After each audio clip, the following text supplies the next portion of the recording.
Hello and welcome to the Indy Author Podcast. Today, my guest is Jeff Elkins. Hey, Jeff, how are you doing? Hey, thanks, Maddie, for having me on. I'm It excited to is. be here.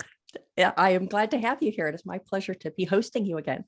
So, Jeff has been a past guest. I'll let people know which episodes those were in a moment, but just as a little refresher of Jeff's background, Jeff Elkins is a novelist, ghostwriter, and editor with more than 10 novels on the market. During the day, he leads the writing team for a company that simulates difficult conversations for professionals to practice. He also helps authors improve their dialogue, to engage readers more fully through one-on-one consulting and through his podcast, The Dialogue Doctor, which I listen to and is a super fun podcast. Oh, thanks so much. And I was thrilled to have been on the podcast twice. I was on episode 12 and episode 41. And as I had mentioned, Jeff is also a regular visitor to the Indy Author Podcast, and Jeff has been on episode 48, Building Great Protagonist and Antagonist Voices. And one of the ones that I really think is a must listen and maybe must watch for anyone was episode 82, Perspectives on Writer's Block. And Jeff, I loved your perspective so much that as soon as people are done listening to or watching this episode, they have to go to 82 and listen to Perspectives on Writer's Block. Yeah, I got a little raw on that one. That was real. Yeah, it was real. It was fantastic. I got kind of choked up listening to it. So hopefully that's a sufficient teaser for people to go check that out. Yeah. So today we're going to be talking about, I think this is one of the coolest podcast episode titles so far, using engines, anchors, and hazards to define character voices. But before we jump into that, Jeff, I have to ask you about your day job, because your day job sounds so fascinating. And I think it would be a cool introduction to this topic. So just let us know a little bit about what your day job is. So I work for a small company. Part of what brought about the Dialogue Doctor was I was talking to author Jay Thorne, who also does the Writers Inc. podcast. And he and I were talking about how I could give back to the author community. And he was like, what do you do for your day job? And I told him, and he was like, how are you not teaching people how to do dialogue? Sometimes we're too close ourselves to see the obvious things. Yeah, I was like, those connect. I work for a small company just outside of Baltimore, Maryland, kind of in between Washington, D.C. and Baltimore, Maryland, that simulates difficult conversations for professionals to practice. So what that means is I sit in rooms with experts from around the world on a particular topic, and they will have hired us because they say a lot of times we get a client because they're like, oh, you can't learn this, you just have to experience it. Like the only way you can learn this is by doing it 1,000 times. And so we provide a way for you to do that 1,000 times virtually. What we build looks like a Zoom call. In essence, we create artificial emotion. It's kind of a version of artificial intelligence, but our programs have feelings. So, because a lot of these conversations are emotional. So, for example, this week I was finishing up a project with my team that simulates suicide prevention and how to have a conversation with people who are experiencing suicidal ideations. So difficult emotional conversation that is really important as somebody doing suicide prevention that you do well. So we built a program that allows you to practice talking to different people with different types of suicidal ideation, different levels of suicidal ideation, working them through a safety assessment and a safety plan. We do interrogation work where we teach law enforcement interrogation. We do work with different therapists where we teach like CBT, cognitive behavioral therapy, or motivational interviewing, or we do stuff in the business world where we teach sales. So what I do is I run the writing and production team. So my team, we sit down with the experts, we learn all about the conversations, and we pride ourselves in being professional mimics, which means we listen to how people talk, and then we take how people talk and we translate it into a simulation that allows them to practice not just like the right way to say things, but all the nuances that happen in those conversations that make those conversations tough and emotional conversations. And the characters we build have an emotional spectrum. The characters feel like real people and that they are feeling the conversation as the conversation happens, and how they feel during the conversation changes how they talk. So that's what I do for a day job. I've been doing it for 7 years. It's great. Before that, I worked in various nonprofits for 15 years. So that's my wheelhouse. And that's part of what led to the Dialogue Doctor, was thinking about how people talk every day on a deep level, down to like where and why they put the commas and periods, where they put the commas and periods, or how, this sounds different when somebody feels differently, how you can say the same thing 5 different ways based on the emotion you're experiencing at the time. That's what I do professionally. And that's kind of how that lent to the dialogue doctor and what we do with the dialogue doctor in teaching authors how to write better dialogue, more engaging dialogue. Well, I did want to find that information out about your day job and how it led to the dialogue doctor. And I was wondering how I was going to make the transition to our topic, but I think I have it because it was interesting that when you were talking about that, you talked about characters. And so I think an interesting way of thinking about it is if you're the person who is the actor that you have engaged to help you with creating these simulated Zoom calls, they're like the actor, you're like the director, i.e. author of what's going on. Yeah, we write all of the scripts, and Yeah. then I have the specific role of directing the video shoot, which for us is very different because we use live actors. We don't use avatars because there's facial expressions and body language that just come naturally to a human that is still very difficult to replicate with digital avatars. So we're all about this feeling like an authentic conversation. So that's why we use real people Yep. in our sims. So it's actually a weird practice in dialogue that I encourage my group to do, is that where our video shoots are very different in that we video like 10 words at a time, like one utterance at a time. And so the actor will say it and I'll listen to it and I'll go, it doesn't sound like you're having enough struggle. Let's do it again. And let's put the inflection here, or let's add this word, or let's add that word. And so we'll do one sentence. A video shoot might have 2,500 utterances, and we'll do one utterance at a time.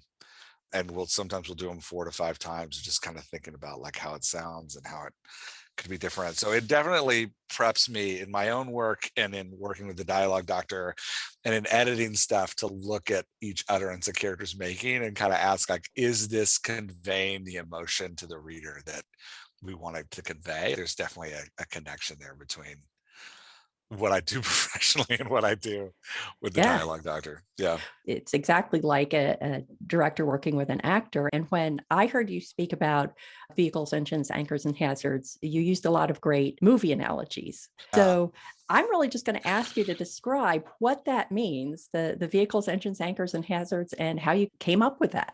Yeah. So let's start with the how and why, because I think the how and why tends to the what. So I was working with authors and we'd be looking at their cast of characters and specifically talking about contrasting voices. Like we want all of these characters to sound like themselves. We want those characters, we want that voice to be true to who they are. So Maddie, something I've talked about on the Indie Author a long time ago is the dialogue daisy, which is our kind of illustration of characterization.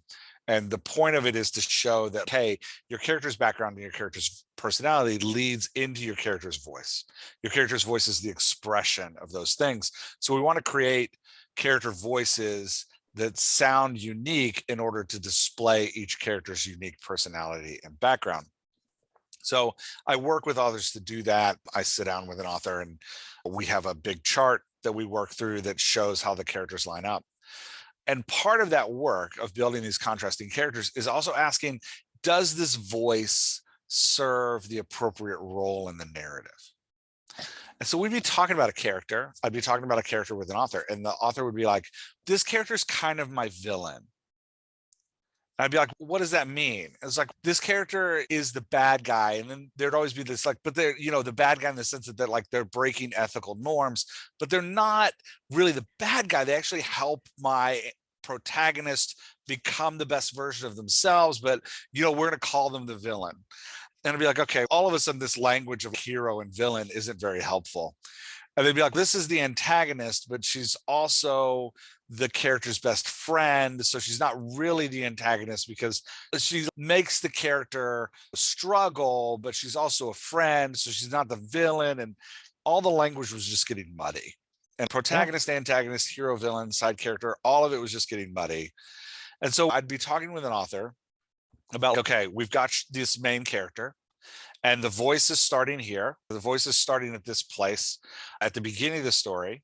And then we're going to see maturity and transformation. And that needs to be expressed by modulation in the character's voice. because the voice is an expression of the character's personality, how the character operates in culture, how the character is negotiating other people around them.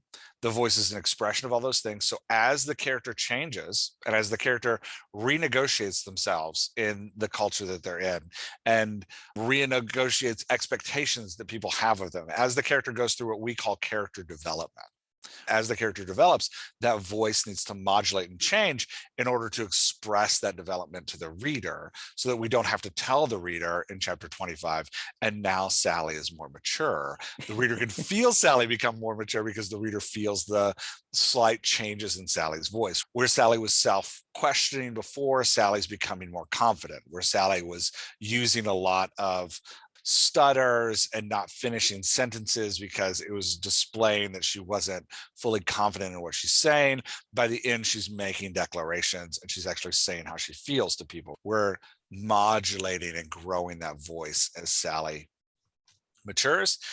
And so with that, knowing that we're trying to modulate and grow this voice, and that we want this contrasting palette of characters, and that the words antagonist and protagonist and hero and villain aren't actually helping the dialogue doctor community, I was like, all right, we need some new words. And that's where we got into these 4 words. So knowing the problem, knowing the goal is to help readers emotionally engage with our story. And specifically the goal being, how do we develop a character over a story? What are we using? So the way to develop a character over a story is to demonstrate their interactions with other characters. To say, okay, at the beginning of the story, my protagonist interacts with this character in this way. And at the end of the story, my protagonist interacts with this character in this way. And we have this vision of our character that they're growing in some way.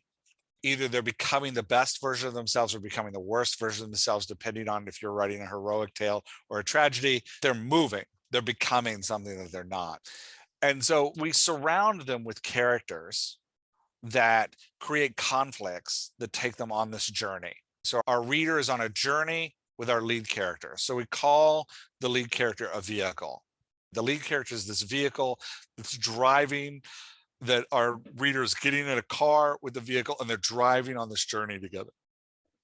And so in that journey, we're trying to decide as we go through the story, is this a positive journey or a negative journey? As the reader, am I going to like where this journey ends up, or am I going to be really sad about where this journey ends up? So you'd mentioned earlier using movie examples. So I think one that's really great for this is Bridget Jones' Diary as an example. Bridget is on a journey. She states at the beginning of the movie and the book, I want to be a better version of myself. I'm unhappy. It's my birthday and I'm unhappy. If I don't change it, I'm going to be sad, alone cat lady who doesn't actually own any cats, living in this apartment by myself in tragedy. And so she is this character, and we're going to go on this journey of self-development with Bridget. We're going to get on this road and drive down this journey. And in order to take this journey, Richard Curtis, the author, is going to put different characters around Bridget to challenge her self-expression. So instead of thinking of antagonists and allies, like saying this character is an antagonist, they're going to make the journey hard. This character is an ally, they're going to make the journey easy. Like antagonist, when we use that word, we're talking about there is some kind of ethical force happening in the story and the antagonist stands against that ethical force. It's not about character development. Or there's an ally and the ally is helping the protagonist defeat the unethical, the immoral side of the story that we want to defeat. That's more about the plot and what's happening in the plot. When we're talking about character development, those words aren't helpful. So instead, we're going to use the word anchor and the word engine. So the word engine is the character or characters that are propelling our vehicle forward, propelling our vehicle toward change. So in Bridget Jones' Diary, we have a character who, while is often antagonistic in the plot, like causing problems in the plot, is actually a really fantastic engine. And that's the first love interest, Mark Darcy. Bridget's continual conflicts with Mark Darcy and her inability to figure out where she stands or how she feels about this man propels her to become the best version of herself. Mark Darcy propels her to become independent. He propels her to take ownership. He propels her to not be as self-conscious and anxious about social interactions because he himself is self-conscious and anxious about social interactions. Bridget struggles to express her feelings through the whole movie unless she's talking to Mark Darcy. When she's talking to Mark Darcy, she doesn't have any problem telling him exactly how she feels, which is what we want for her. We want her to discover how she feels and tell people exactly how she feels. So he's serving as this engine as he's driving her forward to be the best version of herself. Another example is in the Lord of the Rings saga. In the books, we have Frodo is one of the characters on this journey.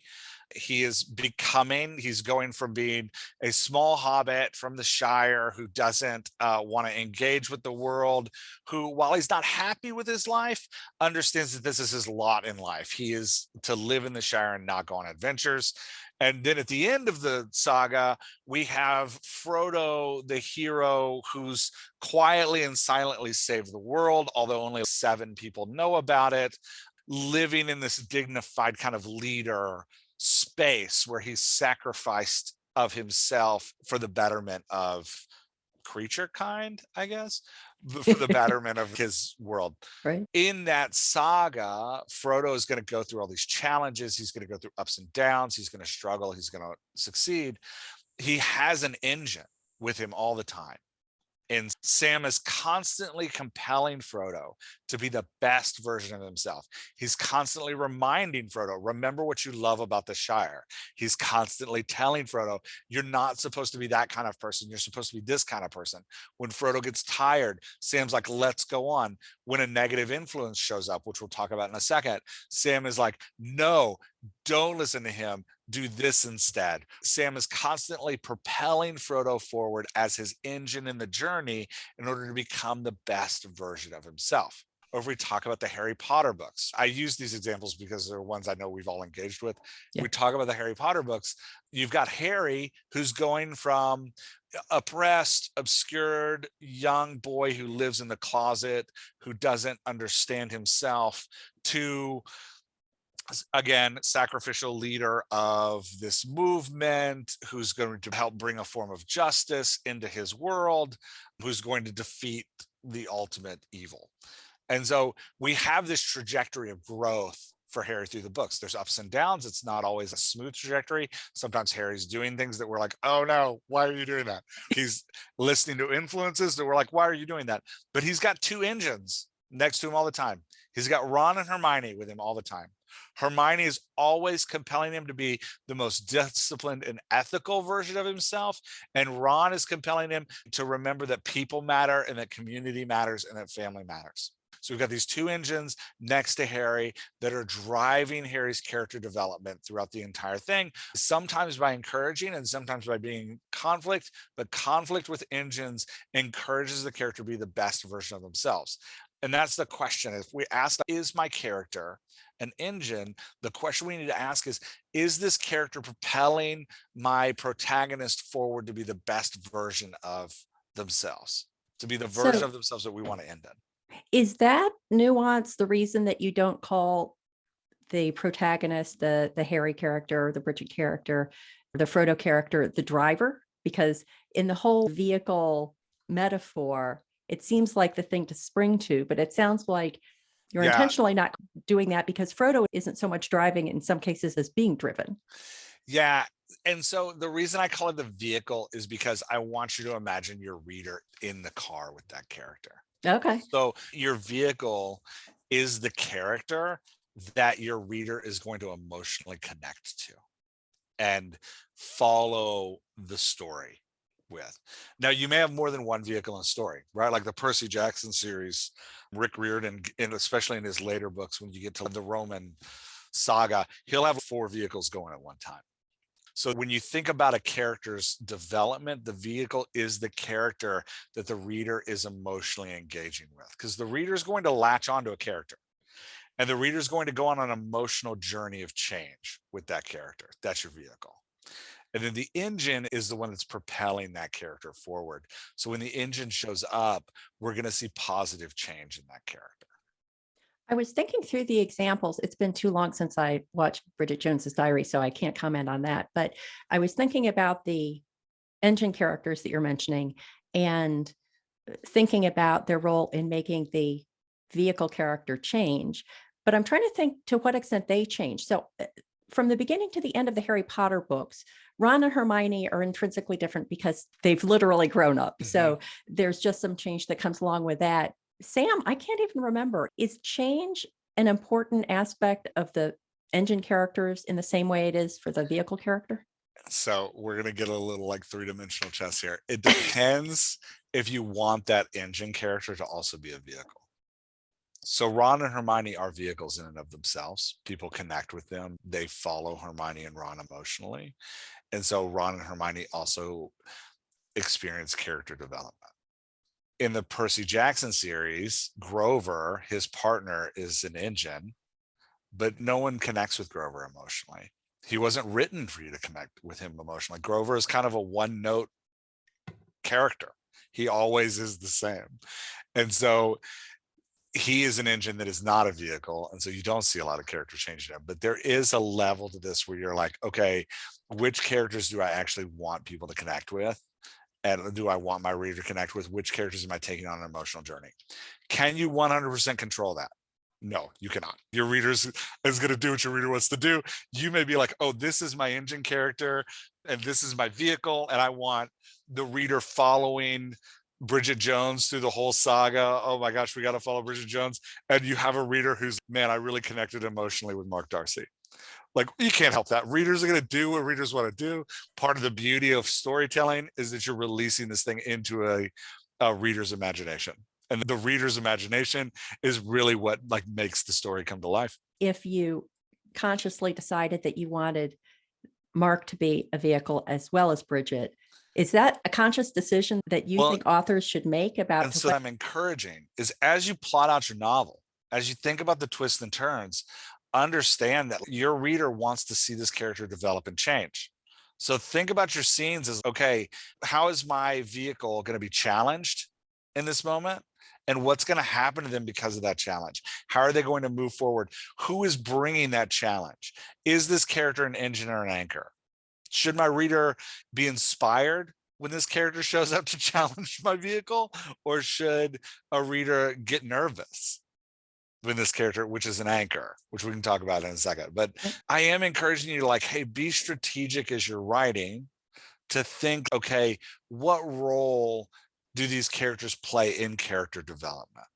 So if you're writing the book, Bridget Jones' Diary, and you get about halfway through, and you're like, man, I'm really connecting with Mark Darcy, then you're going to have to create some scenes where Mark Darcy is emotionally challenged. You're going to have to know, who is Mark becoming in this book, and push toward that. So if you think of each character as a lens that you're looking through, you can put on different sets of glasses. You can wear the Bridget glasses and then the Mark glasses. Tolkien does this, right? Like Tolkien actually breaks his entire plot into multiple sections. And you have the Frodo glasses, you have the Merry and Pippin glasses, and you have the Aragon glasses. You have multiple vehicles. Those vehicles have multiple engines and anchors and hazards that come at them. And that's part of like a big grand scope of storytelling. Game of Thrones does this. We have all these different vehicles we're following through. Some vehicles your reader is going to connect with, some they're not, but all of those vehicles are constantly encountering engines, anchors, and hazards that force them to have character development. So if we're thinking about Game of Thrones, we see, oh man, how can I do this without spoiling anything? It doesn't matter. It's been out forever and it's not even finished. The book's not even finished. I can spoil whatever I want. So you got Jon Snow going to the wall. And at first he's kind of demure and like the forgotten son, the one that's no big deal. Like, why is he even there? And he grows into this leadership position at the wall. He's one vehicle that we travel with. He was a vehicle I enjoyed. I really liked reading the Jon Snow chapters. We've got Tyrion Lannister, another vehicle that we follow through this like deep set of books. Very different vehicle than Jon Snow, encountering completely different engines and anchors and hazards. But Tyrion also goes through this process of growth. And so you're putting on these different vehicle glasses is you're taking the reader on these emotional journeys with these characters. So yeah, all that to say, you can have more than one vehicle. If we go super meta, Pippin and Merry are vehicles in and of themselves. They have their own journey. They have emotional growth. They have character development. We follow their story a little bit. Pippin and Merry are actually anchors to Frodo. When Okay, Pippin yeah. and Merry are around, when you're looking through Frodo's vehicle, Pippin and Merry are encouraging him to be the worst version of himself. Yeah. An Okay. anchor is the opposite of an engine. If you think about your vehicle going down the road toward growth, the anchor drops out of the trunk and slows everything down, pulls your vehicle down toward the worst version of themselves. So in Bridget Jones' Diary, to go back to that example, Daniel Cleaver is the anchor, played by Hugh Grant in the movie. Now, Daniel Cleaver isn't necessarily an antagonist, right? This is a love triangle. We've got Mark Darcy and Daniel Cleaver both competing for Bridget's attention. Daniel Cleaver, though, is constantly encouraging Bridget to be self-conscious. He talks about her body in ways that makes her think badly about herself. He jokes about her in ways that make her think badly about herself. He's constantly making her feel like she's not enough, that she's someone who's funny, but not necessarily kind of the epitome of womanhood that he's looking for. So you have this person who's pulling her down to the worst version of who she is. And we know from the first time that she encounters Daniel Cleaver that if this relationship is the relationship that wins out, she's going to end up alone and sad in her apartment, feeling bad about herself. Whereas Mark Darcy is going to bring her to the person she wants to be. So we've got this competition for character development between our anchor and our engine. In Lord of the Rings, Frodo's anchor is Gollum. Gollum is following Frodo around. Gollum is encouraging Frodo to be the worst part of himself. He talks about the ring as his precious. He shows Frodo, oh, this is a natural extension of the ring, and the ring wants you to hold on to it, and you can't give it away. Whatever you do, don't throw it in the fire. In fact, the final scene, again, spoilers if you haven't read The Lord of the Rings. Too late. Yeah. So one of the Frodo's final scenes is a wrestling match with his anchor about what this ring is, and Frodo starts to give in to the worst impulses of his character development. So we have this journey that Frodo's on where there's this character that's constantly pulling him to the worst version of himself. I can't remember. Well, another example We're that talking I about am favorite. always fascinated by is Snape. Yeah. Oh, Harry Potter. Yeah. So, and that's an interesting question. Yeah. Snape is an antagonist. Yep. Definitely through the first books. There's a change in the end, but in the first book, Snape is an antagonist. Snape is also an anchor for Harry. He brings out the worst, and Harry behaves terribly whenever Snape shows up into a scene. Yep. We don't see the noble, disciplined, compassionate for others warrior when Harry's around. We see the conniving, put upon, feeling like a victim version of Harry that we don't want. So Snape in that way serves as this anchor to Harry and like bringing Harry's character development down. Malfoy is another clear anchor to Harry, right? Like when Malfoy shows up, Harry behaves like a Slytherin jerk. He's got this like Slytherin nature to him. So when these guys show up, they start to encourage this worst side of Harry. And Snape is an interesting conversation because in the end of the series, Snape is a protagonist. Yep. You find out that, oh no, he's actually fighting for the ethical good of the plot, but he never stops being an anchor for Harry. Right. Even when he's a protagonist, he continues to bring the worst out in Harry. And that's a great illustration of how that protagonist and antagonist word, when we're talking about character development, don't really help. So yeah, Snape is a clear anchor to Harry, pulling him downward. Malfoy is a clear anchor to Harry. Other professors show up and they are engines to Harry. Dumbledore is a clear engine to Harry. Dumbledore's constantly encouraging Harry to be the best version of himself. All that to say, that tension between the anchor and the engine driving our character forward is part of what brings out the beautiful texture of the story, of the character making decisions, the character making choices about who they're going to be in relation to these other people.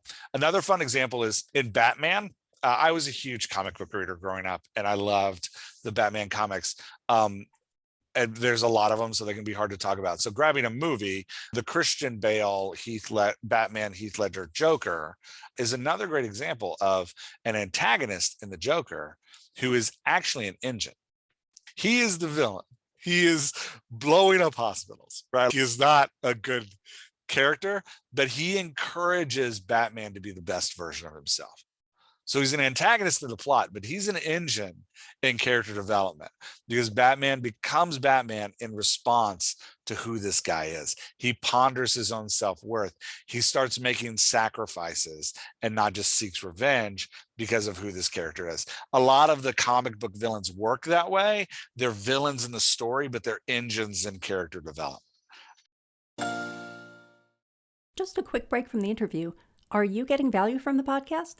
Please consider supporting it and all the work I do at The Indie Author with a contribution via Patreon or Buy Me a Coffee. Just go to patreon.com/The Indie Author or scroll to the bottom of any page at theindieauthor.com and click Buy Me a Coffee to pledge a contribution of $1 or $3 per month, or to leave an occasional contribution to indicate the value that a specific episode or resource provided to you on your creative voyage. And now, back to the interview. Yeah, I think it's interesting that in the examples you're using, the most interesting and engaging characters are the ones where there's this seemingly opposed role they're playing, like an antagonist and an engine. You had talked about Snape and Malfoy in Harry Potter, and Snape is always a fascinating character. Malfoy isn't an interesting character. He's only interesting because of what Harry does when he's around him. But I don't think anybody is sort of saying, yeah, of all those characters, the one I really loved was Malfoy. Whereas I think they are saying it about Snape, especially when you get to the end and you see that there's this tension between antagonistic role and engine role. Yeah, that's a great point. That tension goes the other way too. You can have a protagonist who's an anchor. So Bridget Jones' Diary, going back to our original example, her mother is a protagonist. Her mother wants the best for her, is trying to help, but her mother is an anchor. Her mother makes her into the worst version of herself when she's around her mother. And her mother is one of the most interesting characters. And my theory is that part of that interest is that when we meet our readers' expectations, they feel good for a moment, because they're like, oh yeah, this is what I expected. But then that feeling, that positive feeling, begins to fade because they're like, oh, this is what I expected. Mm-hmm. It feels good because they're getting what they expected, but it's not interesting. When you take a character like Snape, you're like, start playing with his role in comparison to how he impacts the character. You take a character like Gollum, you start playing with his role in the story versus how it impacts the character. It starts to make the reader go, oh, this is interesting, because we're contrasting these things. But I'm guessing that you couldn't really do that with everyone. So you had mentioned earlier that there are some characters that are just a one-note character. Gollum, I think, is basically a one-note character. Oh, like, see, I think Gollum's really rich in texture, but that's a different, But there's not like an arc. I guess that's a better way of saying it. There's not an arc of Gollum's character development. Like at the beginning, he was like this, but at the end, he was like that. No, he's very consistent. He is, But I think in the same way that even if you're writing a thriller, you don't want every chapter pegged at like 11 on a scale of 1 to 10 in terms of action.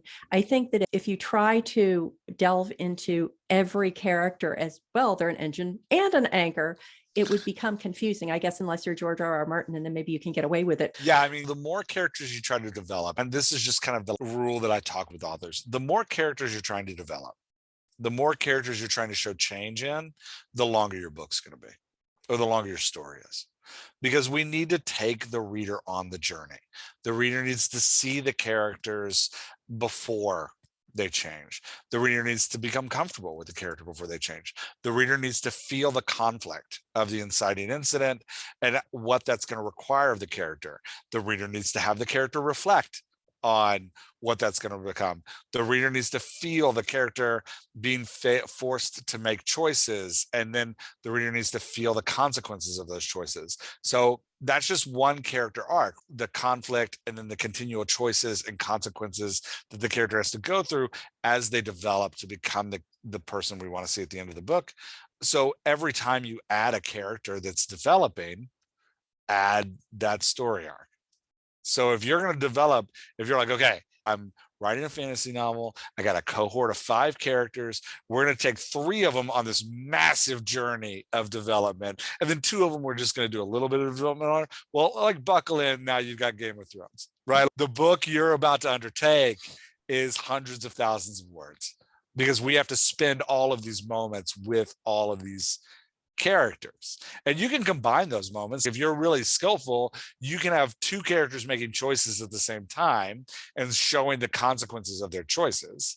It just takes more skill, but you're still going to have more chapters. The more characters you're developing, the more scenes you're going to have to add. So just be ready, right? That's not saying don't do it.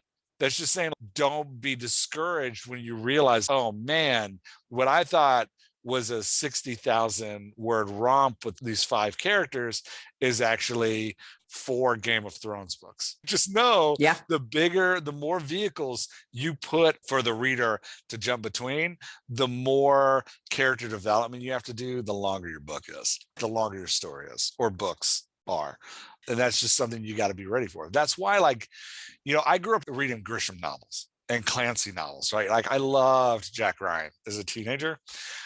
Jack Ryan kind of changes, not really. Like, Clancy novels are really long because he likes to describe like the submarine they're in, but Jack Ryan's pretty much the same all the way through. Yeah. So you can write a standalone Clancy novel and really kind of get the emotional arc done in like 60,000 words. Because there's not a lot of change going on. Jack Ryan's going to experience something. He's going to get stressed. He's going to overcome it. At the end, he's going to come out a little bit more mature, right? Like Jack Reacher novels are this way. I love Jack Reacher novels. They're great. Jack Reacher shows up to a small town. Jack Reacher discovers that there's some kind of corruption going on. Jack Reacher faces down the corruption. He struggles a little bit. There's a mystery. He uncovers something, wins the day. Usually there's a couple fights where he's punching people in the face. And in the end, he tells everybody thanks and he moves on, right? Like, it is an emotional journey, but because of the genre, it's not this dramatic emotional journey. So you can get it done in 60,000 words, no big deal. But if we're going on this like dramatic emotional journey where you're going to take Arya Stark from being a young girl growing up in the North to being a faceless assassin murdering people, buckle in, you're writing for a long time, right? This is like, so a lot of it is just you as an author, you're making choices. And part of what I'm hoping to do with the language of engine, anchor, and vehicle is just give you more tools to help you understand and describe to yourself the choices you're making as a writer.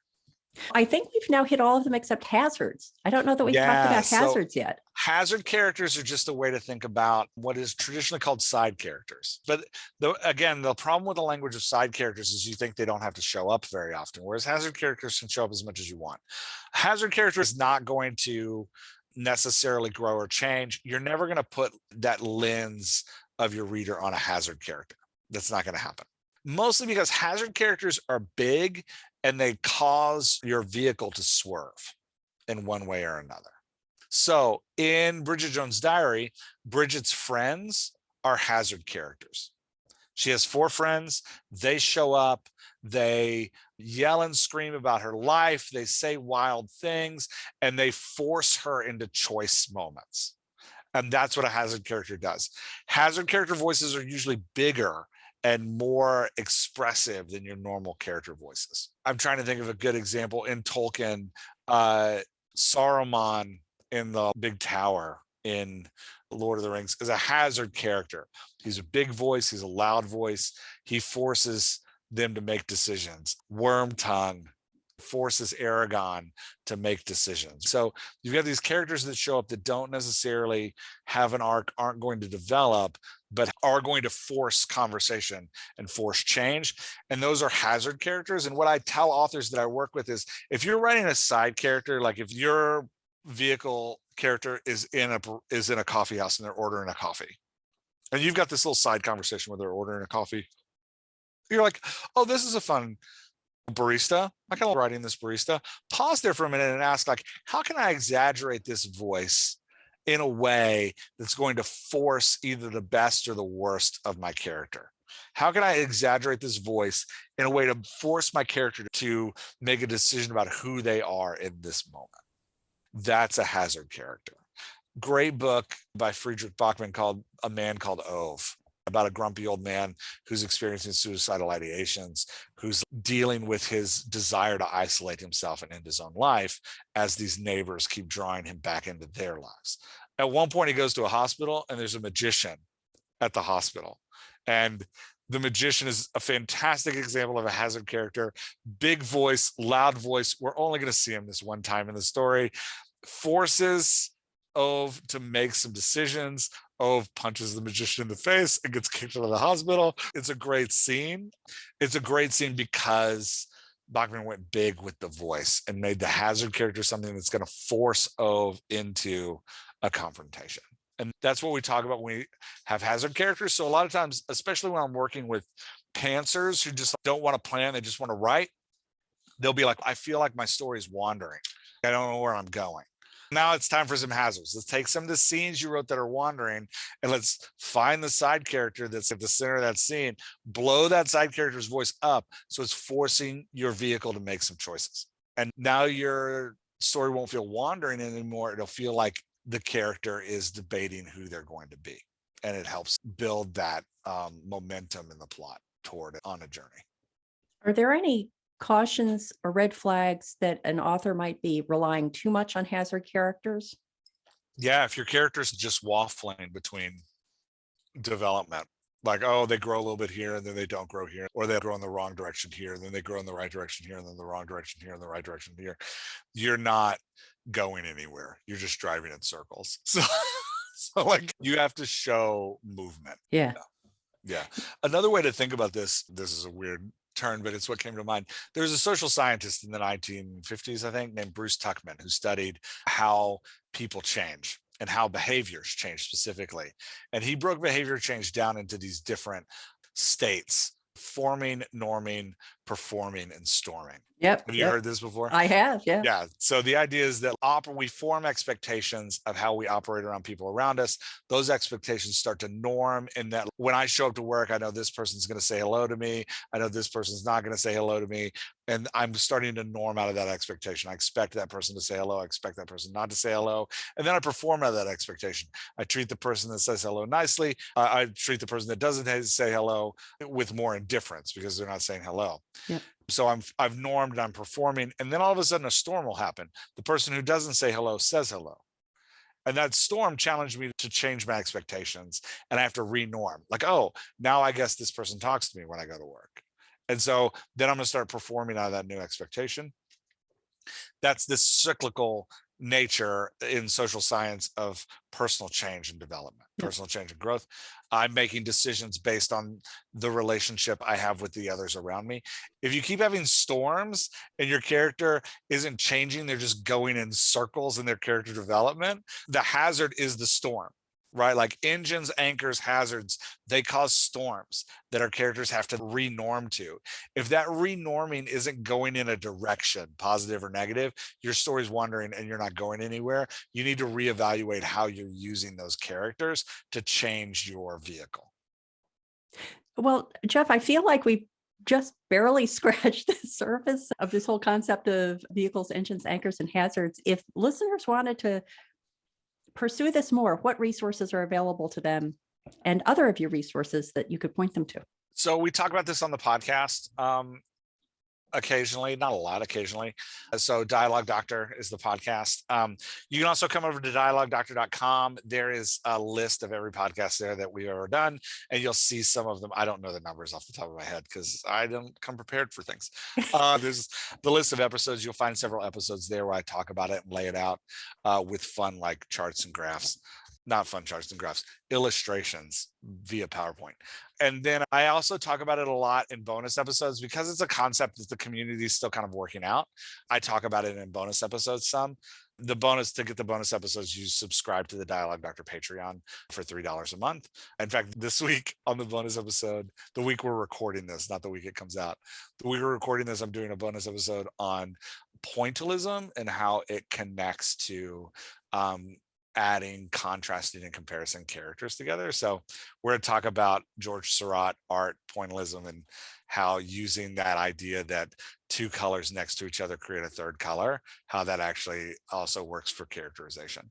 So that's the kind of nerd craft stuff we do over at the Dialogue Doctor. Yeah. Well, I'm going to head over and subscribe, and then I'm going to invite you back at some point to talk about painting styles over the George centuries. Seurat pointillism. Like, the weird rabbit holes that Jeff goes down over at the Dialogue Doctor. That's what we're doing now. It's also yeah. fascinating. Yeah. And the goal is to provide. So my encouragement, if you're listening to this and you're overwhelmed, because I know a lot of times people hear me and other Dialogue Doctor junkies over at the dialoguedoctor.com go off on these things about these tools and these resources, and they get overwhelmed. And they're like, oh my gosh, I'm just trying to finish my first draft. What the heck are you doing? Yeah. If that's where you are, know that these are just tools. You don't have to use any of them. We're just giving you like different types of hammers and screwdrivers. So the key is to find a way of thinking, find a tool that works for you and lean into that tool. Don't feel the need to use all of them. And so at the Dialogue Doctor, we're constantly like developing new tools for your toolbox so that when you need them, they're ready for you. Not that you have to have them. So please don't be overwhelmed. Just know that we're constantly thinking about new tools for you to use. And you may listen to a tool, you may be like, anchors and engines? That's insane. I'm not using that tool. Great. Don't use it. It doesn't hurt our feelings. We just put it into the world so you might have that option.